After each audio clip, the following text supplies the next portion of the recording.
Thompson. Haven't said that name out loud in a while. Michael Thompson, radio operator, 20 years old, from Pennsylvania. Small town outside Pittsburgh. He had a baby girl back home, born 2 months before he shipped out. He carried a photo of her in his helmet band, black and white. Tiny thing, you could barely make out her face, but he looked at it every night. I asked him once what her name was. He said, Sarah Lynn. Said it real soft, like he was afraid if he said it too loud, something bad might happen. This was March of '68.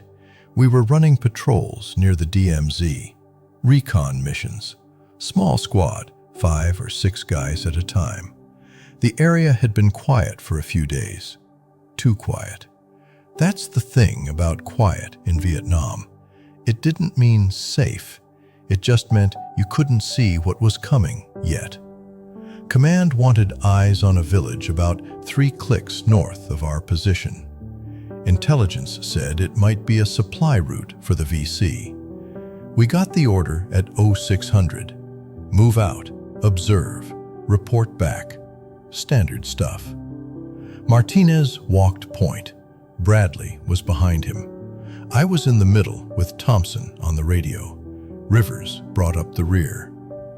Thompson was good with the radio, kept it working even when it shouldn't, taped up the antenna more times than I can count, knew every frequency by heart. He was reliable, steady, the kind of guy you wanted on your team. The jungle was thick that day, hot, humid, the kind of heat that makes your gear feel twice as heavy. We moved slow, quiet. You learned fast in Vietnam that noise gets you killed. Every step, every breath, every time you pushed a branch out of the way, you listened for voices, for metal clicking, for anything that didn't belong. Martinez was good at reading the jungle. He'd stop sometimes, just stand there, listen. Then he'd move again. We trusted him. We reached a clearing about halfway to the village. Open ground, maybe 50 meters across. Rice paddy, dried up. The soil was cracked, hard. No water in weeks. Martinez stopped at the edge of the tree line. He looked back at me. I knew what he was thinking. Crossing open ground is a gamble. You're exposed, no cover. If someone's watching, you're done. But we had orders. Get to the village, observe, report.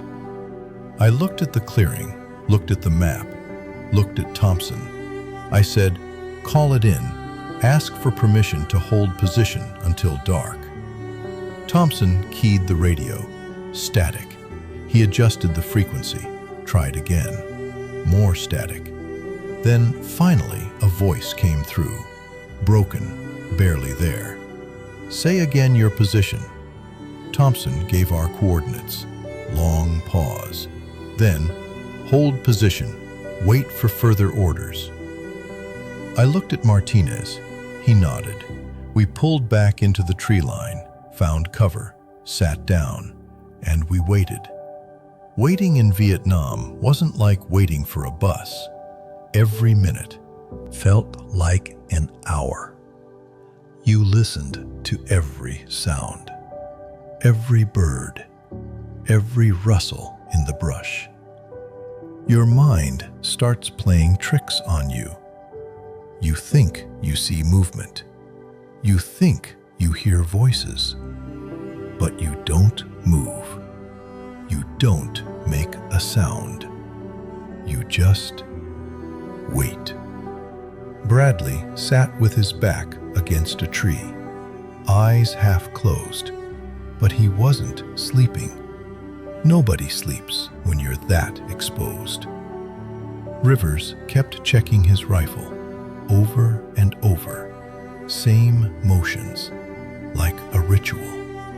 Martinez stayed low, watching the clearing, not moving. Thompson sat next to me, radio between us. He pulled out that photo, looked at it for a second, put it back, pulled it out again a few minutes later. I didn't say anything. What was there to say? An hour went by. Thompson tried the radio again. Static. He adjusted the frequency. Tried again. Nothing. I said, "Keep trying." He did. The heat was getting worse. We were all soaked, sweat running down our faces, into our eyes. Martinez took a sip from his canteen, slow, trying to make it last. We didn't know how long we'd be out there. 2 hours in, the radio finally crackled. A voice, clear this time. "All units in Sector 4, be advised. Enemy activity reported 2 clicks east of your position. Hold position. Do not engage. Repeat, hold position." Thompson looked at me. I said, "Roger that." We stayed put. Martinez was lying on his stomach, watching the clearing through the brush. Bradley was beside him, cleaning his rifle. Slow, methodical. He did that when he was nervous. Took the rifle apart, put it back together, made sure every piece was clean. Rivers was behind us, eyes scanning the jungle to our rear. Thompson sat next to me, radio between us. He pulled out that photo again. This time, he didn't put it back right away. He just stared at it. I said, "How old is she now?" He said, 5 months, maybe 6. I'm not sure. I said, "You'll see her soon." He nodded, but he didn't look convinced. He said, "You got kids, Sarge?" I said, "Not yet." He said, "It's different when you do. Everything's different." He put the photo back, didn't say anything else. 3 hours in, the heat was unbearable. We were running low on water. Martinez whispered, "Sarge, we need to move." I said, "We wait for the order." He didn't argue, but I could see it in his face. He didn't like it. Neither did I. But orders are orders. You follow them, even when they don't make sense. Even when every part of you is saying something's wrong. Because if everybody just does what they want, there's no unit, there's no squad, there's just chaos. 4 hours, the radio crackled again. "All units, Sector 4. Enemy contact has ceased. You are cleared to proceed to objective. Acknowledge." Thompson keyed the mic. "This is Charlie 2-3. Roger. Moving to objective now."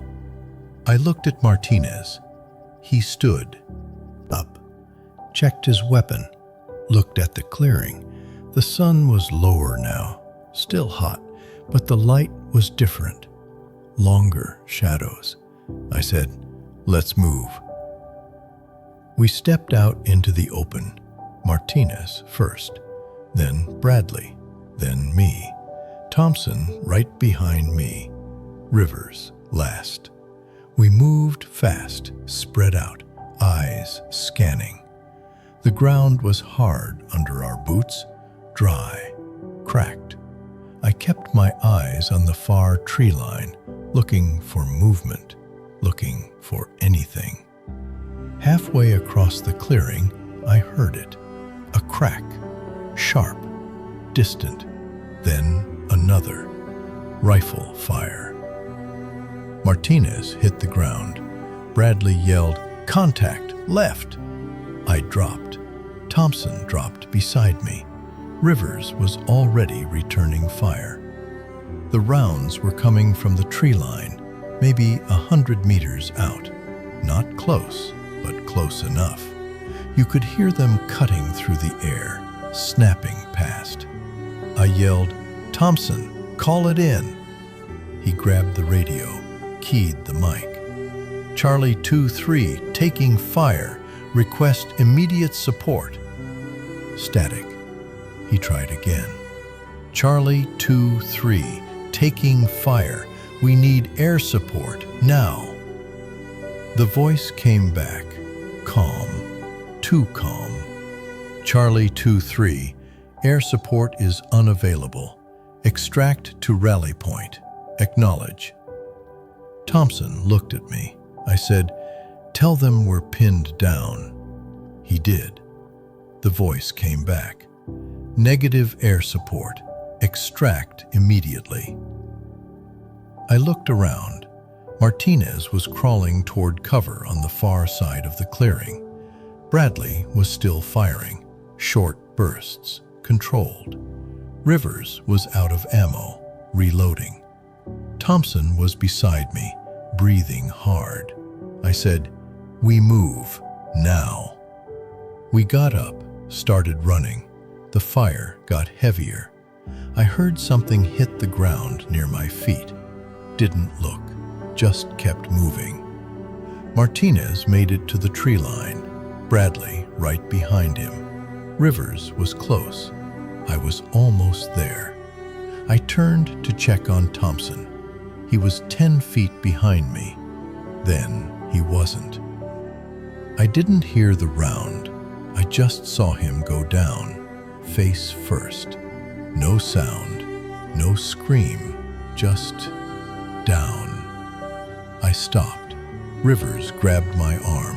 "Sarge, we gotta move." I pulled away, ran back. Thompson was on his stomach, not moving. I rolled him over. Blood, a lot of it. Chest, high, right side. His eyes were open. He tried to say something, couldn't. I grabbed his gear, started dragging him. Rivers came back, grabbed his other side. The radio was still strapped to Thompson's back, bouncing as we pulled him. We pulled him into the tree line. Bradley was already on the radio. "We need medevac, now. We have a man down." The voice came back. "Medevac is inbound. ETA 12 minutes. 12 minutes. Rivers put pressure on the wound. Thompson's breathing was shallow, fast, too fast. I held his hand. I said, "You're gonna be fine. Helo's on the way." He didn't respond, just stared up at the sky. His lips moved. I leaned closer. He whispered, "Tell her I tried." I said, "You're gonna tell her yourself." He didn't say anything else. His hand went limp in mine. Rivers kept working, kept pressing on the wound, but I could see it in his face. He knew. The helicopter came 11 minutes later. We loaded him on. The medic worked on him the whole way up. I watched until they disappeared over the trees. Martinez looked at me. He didn't say anything. Nobody did. We walked back to base in silence. The jungle felt different on the way back, heavier, like it knew. Thompson died before they reached the hospital. I found out 2 days later. The officer who told me said it was quick, said he didn't suffer. I don't know if that's true. I hope it is. They asked me if I wanted to write the report. I said yes. I wrote it that night. Kept it short, factual. Didn't mention the 4 hours we waited. Didn't mention that we were sitting 30 meters from that clearing for half the day. Just wrote what happened. Contact, casualty, medevac. That's all it said. A week later, I wrote a letter to his wife, told her he was brave, told her he talked about her and the baby every day, told her he died doing his duty. I didn't tell her about the clearing. I didn't tell her we were ordered to hold position for 4 hours. I didn't tell her that if we'd moved an hour earlier, he might still be alive. Some things you don't put in a letter. Some things you just carry. I got a response a month later. She thanked me, said it meant a lot to know he wasn't alone, said she was grateful he had people who cared about him over there. She sent a picture of the baby, same one Thompson carried, but newer, clearer. Sarah Lynn was smiling in it.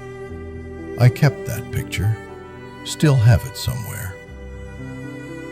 The order wasn't wrong. Command was doing what they thought was right.